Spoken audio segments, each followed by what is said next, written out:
திருவள்ளூர் மாவட்டம் திருவாலங்காடு அருகே உள்ள களம்பாக்கத்தை சேர்ந்த இளைஞர் தனியார் நிறுவனம் ஒன்றில் வேலை செய்து வருகிறார். இவர் 5 ஆண்டுகளுக்கு முன் கல்லூரி படிக்கும் போது விளையாட்டுப் போட்டியில் பங்கேற்பதற்காக தேனி மாவட்டத்தில் உள்ள கல்வி நிறுவனம் ஒன்றுக்கு சென்றுள்ளார். அப்போது அங்கு படித்து வந்த இளம்பெண் ஒருவருடன் இளைஞருக்கு பழக்கம் ஏற்பட்டுள்ளது. இந்த பழக்கம் நாளடைவில் காதலாக மாறியுள்ளது. இருவரும் 4 ஆண்டுகளுக்கு மேலாக காதலித்து வந்த நிலையில் இந்த விவகாரம் பெண்ணின் குடும்பத்திற்கு தெரிய வந்துள்ளது. இருவரும் வெவ்வேறு சமூகம் என்பதால் காதலுக்கு பெற்றோர் கடும் எதிர்ப்பு தெரிவித்துள்ளனர். இதனால் வீட்டை விட்டு வெளியேறி திருமணம் செய்ய திட்டமிட்ட இளம்பெண் கடந்த ஏப்ரல் 14ஆம் தேதி சென்னைக்கு வந்துள்ளார். இதன்பின் ஏப்ரல் 15ஆம் தேதி நண்பர்கள் உதவியுடன் இளைஞரும் இளம்பெண்ணும் பதிவு திருமணம் செய்து கொண்டுள்ளனர். இந்த விவகாரம் இளம்பெண்ணின் குடும்பத்திற்கு கடும் கோபத்தை ஏற்படுத்தியுள்ளது. இளம்பெண்ணின் தந்தையும் தொழிலதிபருமான வனராஜா இளம் ஜோடியை தேடியுள்ளார். அவர்கள் கிடைக்காத நிலையில் களம்பாக்கத்தில் உள்ள இளைஞரின் வீட்டிற்கு வந்து அவரின் தந்தை, தாய் மற்றும் தம்பியை மிரட்டியதாக தெரிகிறது. இதனால் அச்சமடைந்த அவர்கள் காவல் நிலையத்தில் புகார் அளித்துள்ளனர். ஃப்ரெண்டு கூட ஒரு காம்படிஷனுக்கு சயின்ஸ் எக்ஸிபிஷன் அந்த மாதிரி இருக்குது. எங்கள் காலேஜுக்கு அவர் ஃப்ரெண்ட் கூட வராரு. ஸோ அங்கே நான் வாலண்டியராக இருக்கேன். அந்த ஸ்கூலில் நான் வாலண்டியராக இருக்கேன். அவங்களுக்கு தேவையான இப்போ ஒருத்தவங்க வராங்க, நம்ம ஸ்கூலுக்கு வராங்கன்னா அவங்களுக்கு தேவையான ஏற்பாடில் அப்போ எனக்கு அவங்கள தெரியும். நாங்கள் கொஞ்ச நாள் ஃப்ரெண்ட்ஸாக இருந்தோம். அதுக்கப்புறம் ஓகே நம்ம 2 பேருக்கும் பிடிச்சிருக்கு அப்படின்னு சொல்லிட்டு நாங்கள் லவ் பண்ண ஸ்டார்ட் பண்ணோம்.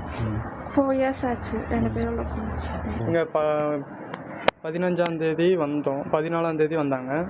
15ஆம் தேதி ரெஜிஸ்டர் மேரேஜ் வந்து பெரியமேடில் பண்ணோம். 15ஆம் தேதி 16ஆம் தேதி இங்கே கோயிலில் பாகசாலைன்ற கோயிலில் கல்யாணம் பண்ணோம்.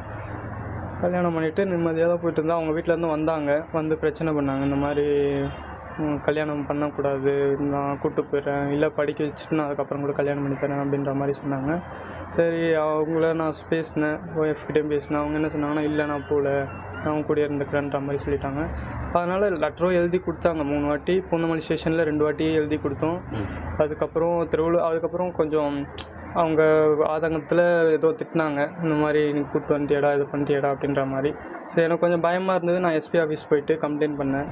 இதனிடையே தனது மகளை இளைஞரிடமிருந்து பிரித்து தேனிக்கு அழைத்துச் செல்ல வனராஜா முடிவு செய்துள்ளார். இதற்காக காவல் உதவி ஆய்வாளராக இருந்து ஓய்வு பெற்ற மகேஸ்வரியை வனராஜா நாடியுள்ளார். அவருடன் சேர்ந்து ஏடிஜிபி ஜெயராமை சந்தித்து பேசியுள்ளார். ஜெயராம் மூலமாக புரட்சி பாரதம் கட்சித் தலைவரும் கேவி குப்பம் எம்எல்ஏவுமான பூவை ஜெகன்மூர்த்தியின் உதவியை வனராஜா நாடியதாகவும் கூறப்படுகிறது. இதைத் தொடர்ந்து வனராஜா, அவரது உறவினர்கள் மகேஸ்வரி ஆகியோர் கடந்த ஜூன் 6ஆம் தேதி நள்ளிரவில் இளைஞர் வீட்டிற்கு சென்றுள்ளார்கள். அப்போது அங்கு தம்பதிகள் இல்லாததால் இளைஞரின் தாயை மிரட்டிவிட்டு அங்கிருந்த அவரது 17 வயது இளைய மகனை கடத்திச் சென்றனர். கடத்தலுக்கு பயன்படுத்தப்பட்டது ஏடிஜிபி ஜெயராமின் அரசு வாகனம் என்றும் கூறப்படுகிறது. கடத்திய சிறுவனை நட்சத்திர ஹோட்டல் ஒன்றில் வைத்திருந்த நிலையில் அவனது தாய் போலீசின் உதவியை நாடியதால் சிறுவனை போலீசார் தேட ஆரம்பித்துள்ளார்கள். சிறுவன் கடத்தப்பட்ட விவகாரம் பெரிதானால் மாட்டிக்கொள்வோம் என கருதிய வனராஜா உள்ளிட்டோர் சிறுவனை அழைத்து வந்து வீட்டு வாசலில் இறக்கிவிட்டு சென்றுள்ளனர். இதன்பின் மறுநாள் காலை சிறுவன் கடத்தப்பட்டது தொடர்பாக அவரது தாய் காவல் நிலையத்தில் புகார் அளித்தார். இதையடுத்து கடத்தல் தொடர்பாக வழக்கு பதிவு செய்த திருவாலங்காடு போலீசார் தொழிலதிபர் வனராஜா, அவரது உறவினர்கள் மணிகண்டன், கணேசன், ஓய்வு பெற்ற உதவி ஆய்வாளர் மகேஸ்வரி, வழக்கறிஞர் சரத்குமார் ஆகிய 5 பேரை கடந்த 13ஆம் தேதி கைது செய்தனர். இந்த வழக்கு தொடர்பாக புரட்சி பாரதம் கட்சித் தலைவர் பூவை ஜெகன்மூர்த்தியிடம் விசாரணை நடத்த போலீசார் அவரது வீட்டிற்கு கடந்த 15ஆம் தேதி சென்றார்கள். ஆனால் அவரின் வீட்டின் முன் குவிந்த அவரது ஆதரவாளர்கள் போலீசாரை வீட்டிற்குள் செல்ல விடாமல் தடுத்ததால் பரபரப்பு ஏற்பட்டது.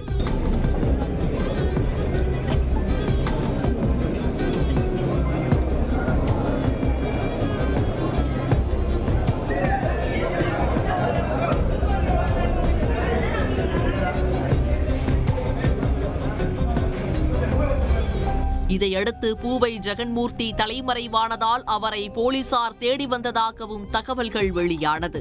இந்த நிலையில்தான் ஜெகன்மூர்த்தி முன்ஜாமீன் கோரி சென்னை உயர்நீதிமன்றத்தில் மனு தாக்கல் செய்தார். இந்த மனு நீதிபதி வேல்முருகன் முன்பு விசாரணைக்கு வந்தது. ஜெகன்மூர்த்தி தரப்பில் ஆஜரான வழக்கறிஞர் இந்த வழக்குக்கும் ஜெகன்மூர்த்திக்கும் எந்த தொடர்பும் இல்லை என வாதிட்டார். போலீஸ் தரப்பில் ஆஜரான கூடுதல் குற்றவியல் வழக்கறிஞர் ஏ. தாமோதரன் சிறுவன் கடத்தல் சம்பவம் நடந்தபோது முன்னாள் காவல் அதிகாரி மகேஸ்வரியும் ஜெகன்மூர்த்தி எம்எல்ஏவும் பூந்தமல்லியில் உள்ள ஹோட்டலில் இரவு 11 மணி முதல் அதிகாலை 1 மணி வரை பேசியுள்ளதாக குறிப்பிட்டார். கடத்தலுக்கு ஏடிஜிபி ஜெயராம் தனது காரை கொடுத்து அனுப்பியதாகவும் போலீசார்தான் அந்த வாகனத்தை ஓட்டியுள்ளதாகவும் குறிப்பிட்டார். இந்த வழக்கில் ஜெகன்மூர்த்தியை விசாரித்தால் உண்மைகள் தெரியும் என்றும் வாதிட்டார். இதையடுத்து எம்எல்ஏ பூவை ஜெகன்மூர்த்தியும் ஏடிஜிபி ஜெயராமும் பிற்பகல் 2:30 மணிக்கு ஆஜராக நீதிபதி உத்தரவிட்டார்.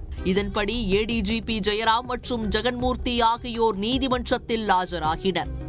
அப்போது எம்எல்ஏ ஜெகன்மூர்த்தியிடம் நீதிபதி வேல்முருகன் சரமாரியாக கேள்வி எழுப்பினார். கட்ட பஞ்சாயத்து செய்யவா மக்கள் வாக்களித்து எம்எல்ஏ ஆக்கினார்கள் என்று கேள்வி எழுப்பிய நீதிபதி கட்ட பஞ்சாயத்து செய்ய அதிகாரம் கொடுத்தது யார் என்றும் காட்டமாக வினவினார். எம்எல்ஏ பூவை ஜெகன்மூர்த்தி கூட்டத்தை கூட்டாமல் தனியாக சென்று போலீசாரின் விசாரணைக்கு ஒத்துழைப்பு தர வேண்டும் என உத்தரவிட்ட நீதிபதி கடத்தல் வழக்கில் ஏடிஜிபி ஜெயராமுக்கு தொடர்பு இருப்பது கண்கூடாக தெரிவதால் அவரை கைது செய்ய உத்தரவிட்டார். அதன்படி ஏடிஜிபி ஜெயராமை உயர்நீதிமன்றத்திலேயே போலீசார் கைது செய்தனர்.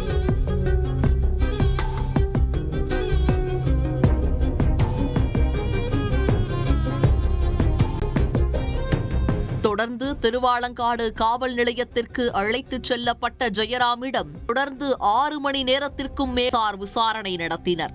தொடர்ந்து அவர் மீது ஆழ்கடத்தல், குற்றச்செயலில் ஈடுபடும் கும்பலுடன் தொடர்பு உள்ளிட்ட 3 பிரிவுகளின் கீழ் வழக்கு பதிவு செய்யப்பட்டது. இதையடுத்து ஜெயராம் பணியிடை நீக்கம் செய்யப்பட்டுள்ளார். இதனிடையே சென்னை உயர்நீதிமன்றத்தின் உத்தரவை எதிர்த்து ஜெயராம் உச்சநீதிமன்றத்தில் மேல்முறையீடு செய்துள்ளார். காதல் திருமண விவகாரத்தில் சிறுவன் கடத்தப்பட்ட வழக்கில் ஏடிஜிபி கைது செய்யப்பட்ட உடனுக்குடன் செய்திகளை தெரிந்து கொள்ள சன் நியூஸ் பெல் ஐகானை கிளிக் பண்ணுங்க.